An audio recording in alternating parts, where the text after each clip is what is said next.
let's end something today. Let's accomplish something. Let's stop something. Listen, Houston, we do not have to put qualifiers or conditions or buts at all anymore with this team. Go ahead and at me, man. The defense was that good. The stage and the way you won it and the star power was that good. They can win a game, any game, against anyone, including that game. And you know what I'm talking about. This is that good of a defense. This is that good of a defense. You can get to and win a Super Bowl. Improve it, nothing will. You know what the question that I have, it's a very simple question. Get involved. 713-572-4610 is the text line, and then also appreciation to the Mulcair and Injury Lawyers for the live streams, both on the YouTube page, Sports Radio 610, and the Twitch chat 610 Houston. Simple question. Do you believe? I just said it. Do you believe? If you didn't believe me, the way I was talking around it, let me just say it outright. I believe. I believe this is one of the greatest defenses we will ever see in this city. I believe this is that was a masterpiece last night. I believe it was a message. I believe it was a statement.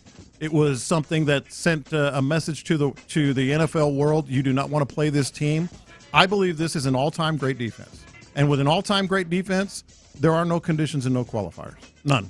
Like the thing about this defense, funny enough, is I look at it and I go, There's definitely some things, and I know when you're talking about no qualifying, I think that I very much sit within that. I'm always trying to look at the totality of it, and all right, but what are the other sides of this, so I'm not missing things or what have you. And there's places where you can go where you talk about a third and or fourth and a mile that gets picked up on a hook and lateral, or even the Khalil Shakir kind of orbit motion into this dump off in the outside, and like having him go for bit. There are portholes in the Death Star that happens, but that requires you to acknowledge that's a bleeping Death Star over there on defense. Like, this is evil Empire type defense level. But when I tend to be a doubting Thomas in the way that I go about things. I want a preponderance of evidence before I jump into some places. Like, I want to put my hands on the nail holes. Yeah. Right? I feel like that was the type of game that gives it to you. You realize the reason why the Buffalo Bills were an incredible running team, That offensive line over there, they bully folks. Yep.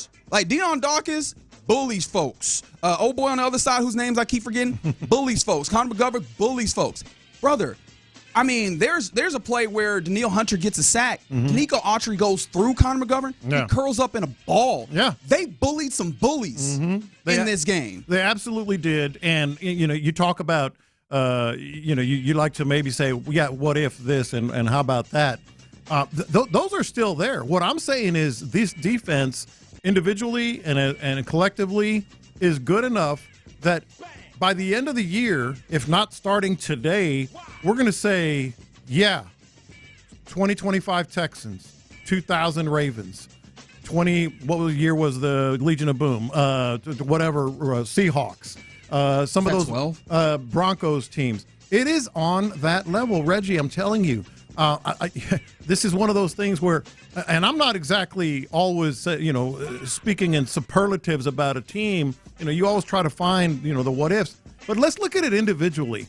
I was thinking about this morning. I think there's 3 All-Pro players on this defense right now. If you had the vote today, Will Anderson or All-Pros. That's 3 on the same defense. I think there's probably 5, maybe more Pro Bowl caliber players on this defense. Kamari Lassiter, Jalen Petrie, when healthy, obviously, and he will be. Sheldon Rankins, Calen Bullock, maybe Al-Shaair. You're talking about 8 or 9 guys on the same defense that are among the best at what they do individually in the entire NFL. That is next level. That, getting back to my first point, no more qualifiers. You can win any game you play. Any game you play, including that one. Brother, that's like Josh Allen. Look, you had the most sacks that Josh Allen has taken in his career in that game, right? Like, that is wild.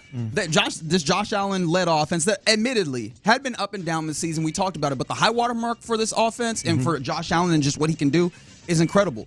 Without blitzing for the most part, and really just not even playing man. Like, they were in zone, one of those things that I was a little concerned about. They scored, 13 points, 2 touchdowns? Well, they scored 1 touchdown on offense. Oh, yeah, and then the field goals, right? Like, I was the idiot that said you would need 24 to win. Were you? Yeah, well, yeah, because really, if not for a that was special a bad teams, take, Reg. if not for a special teams 98-yard return, like, you would have gotten over with 17. Yeah. No, absolutely. Here's another interesting thing about how this team fits in with aspirations and how good it can be. Not only is it a defense that can play at that level,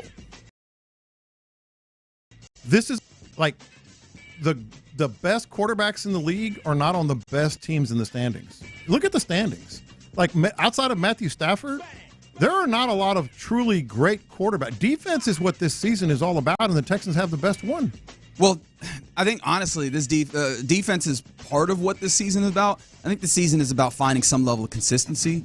I think that defense has been incredibly consistent. The interesting thing for me, right, because when I asked, do you believe, it's not do you believe that this defense is incredible. We came into the season with that level of belief. Have they found a way to take that up a notch? I think so. There's some instances where I think they will tell you, hey, these individual instances of allowing a team to, get out of the corner that we've put them in is problematic, and we need to fix those. But ultimately, they can clean up their own messes when they have the instance. But we knew that we were there with the defense. This team as a whole, and I think that's where the do you believe gets even more interesting, because in watching this game, yes, they were able to run the ball in a way because of the fact that the defense opposing you was not good at it. I think that they were frisky enough passing the football in certain instances that makes me look at what Nick Haley is doing here and go, okay, they're finding their footing. Is it great? No. I don't think that this is going to be a great offense at any point this year. I don't think it has to be. I don't think it's going to be particularly like a very good offense at any point this year. Doesn't have to be. But it could be near average, probably just below average, because they're starting to do some things schematically as well to help them create some things and ways to diversify a little bit more. That makes it so that you can meet up with, when this defense holds a team to 16, you can give me 20. Let me convince you in audio form here, because you said, you mentioned Josh Allen. We've been talking about that. Most sacks of his life, at least his professional life.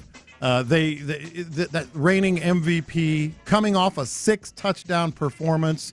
Let's hear these. This is the best evidence I can give you why you can get to wherever you want with this team. Here's Allen taking the snap. Allen with time. Allen scrambling around the backfield, and Allen's going to go down. Will Anderson Jr. pulls him back for a sack. How about that? To throw. Allen pocket collapsing. Allen escapes a sack. Allen backing up now, sliding to the left side, can't square up, and he's all the way deep in the backfield. He's finally brought down at the 24-yard line by Will Anderson Jr. The turn. Allen to throw. Allen looking, pocket collapsing. Allen escaping, and now he's finally sacked. Brought down. Danielle Hunter brings down Josh Allen. A mini boot. Allen in the backfield in trouble. He goes down again. He's sacked by Henry To'o. Another sack on Josh Allen. They are firing line. On 2nd and 5, Allen in the pocket. Allen sacked again. They wrap him up. Josh Allen. First down at the Houston 20. Allen in the gun. Empty backfield. Pumps. Allen's going to go down again.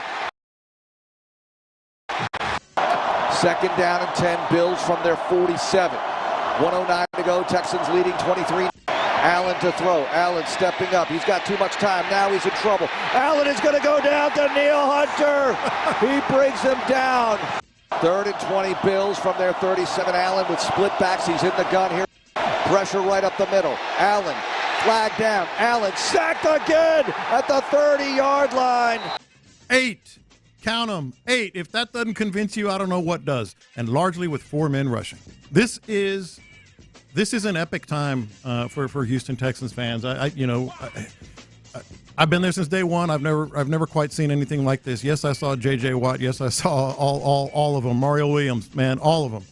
I've never felt anything this good about a defense in my I got life. a question for y'all because I agree with you. I feel like this defense is probably one of the best in this team's history. Do you feel like this puts a lot of pressure on the offense to kind of get it together too?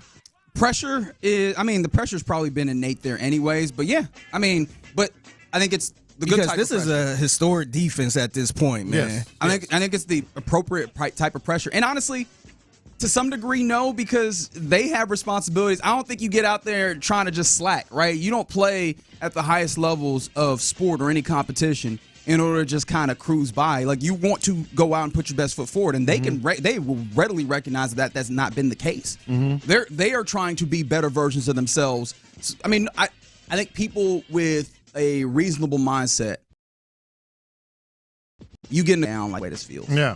And right now, I think that the offense understands that, right? And so, yes, there is a level of pressure to be better versions of themselves. I think that they're finding little ways to be better, right? Because I see the people, right? Because, again, the question is, do you believe, especially after a big-time victory against – look, that is a pretty good Bills team. I think we can understand, though, they're not perfect. However, you look around the National Football League There right are now, no perfect. there are very, very few teams that I look at that I go really, really incredibly good. And when there might be a small handful of teams that I look at that I go, especially on the AFC side of things, that I look at and go, they're better than those Bills.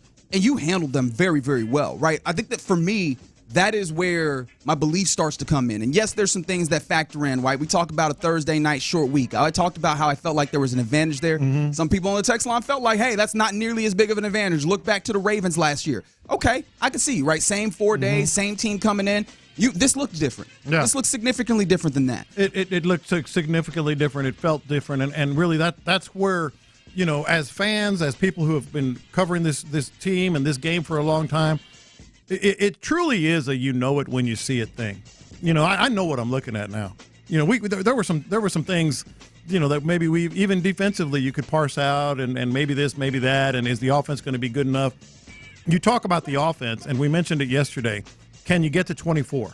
If you can get to 24, I think the Texans win every game in which they score at least 24 points. They win every game the rest of the way. It's still going to be intriguing to see how that happens. There's still a lot of questions to the kernel of why I asked that question. Do you believe, are you in a place where you believe that this is plausible?